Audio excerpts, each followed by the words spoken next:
Hey, this is something that I'm calling the wall leaning core activation sequence. So you're not gonna be able to see much on video. So a lot of this is gonna be kind of me talking through what's happening, but this can be a helpful way to fire up the abdominal muscles, hopefully without getting any pain, pressure, discomfort, too much work in the low back. So I'll talk through what we'll do and then when and why we might use this. So I'm gonna kind of lean against the wall here, letting it support me with a small bend in the knees, not a wall sit, but just getting the low back pretty flat and kind of comfortable against the low back. If you're a little comfortable more upright or a little more forward, just find what feels right for you. From there, the drill is I'm going to take a big deep breath in through my nose and exhale like I'm blowing through a straw and blow all the air out. To get the last little bit of air out, typically takes some abdominal muscle activation. That's what we're going for. Take another breath in. On this next breath, see if you can get that abdominal muscle activation and then notice what your low back is doing. We ideally want the low back to stay totally relaxed and still. It's not helping out here. We're exhaling and the abdominal muscles bring the rib cage down a little bit, help us to push all the air out, but the low back doesn't have to do that. So we're trying to keep the low back quiet.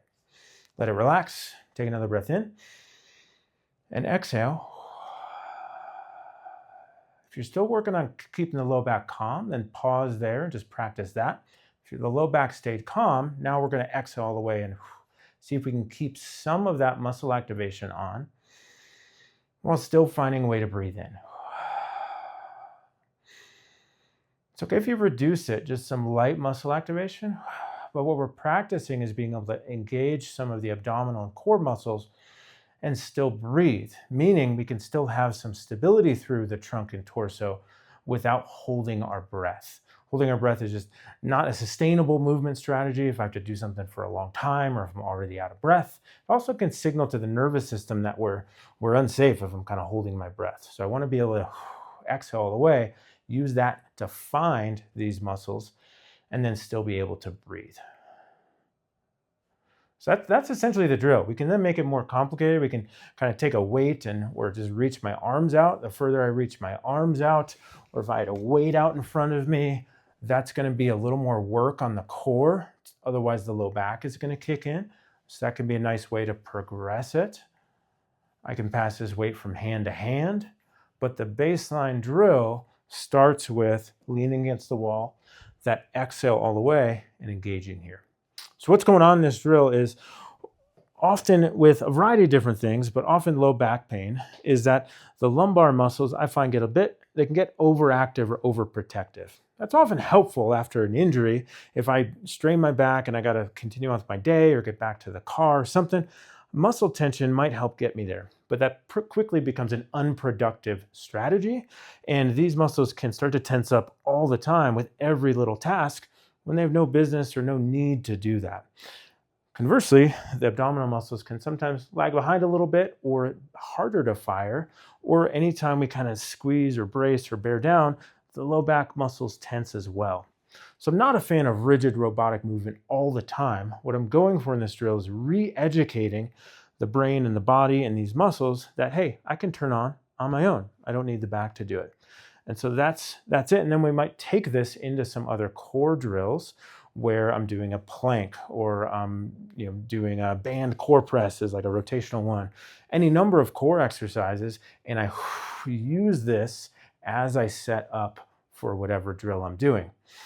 But leaning against the wall, just that pressure tends to help relax some of the back muscles.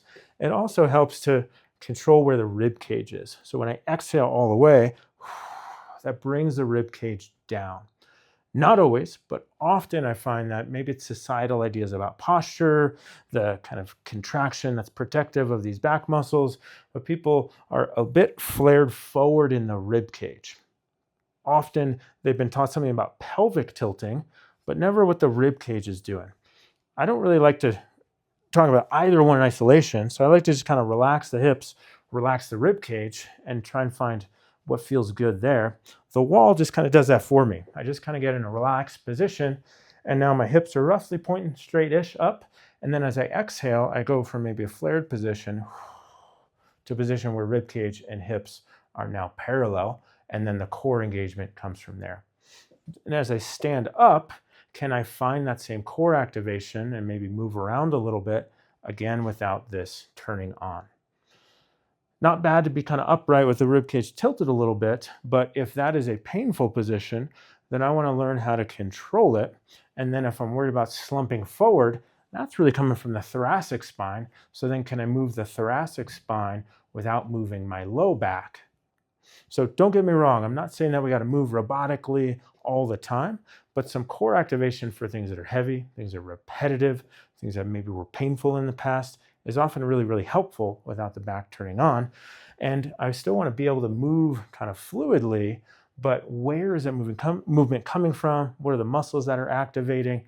Those are the types of things that are kind of running through my mind, not this idea that I'm kind of robotic and stiff. It's actually quite the opposite, but we want to be able to turn muscle tension on intentionally when we want it, be able to relax it when we want it.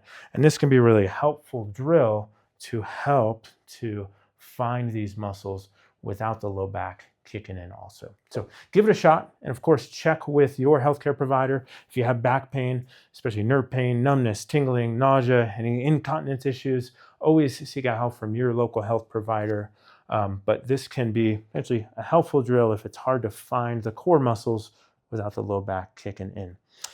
Give us a follow, check out our online program. So we got a lot of content on the channel that we'll be kind of organizing, but hit subscribe, hit follow. And if you like this, let us know what questions you have and we'll try to put up some more videos.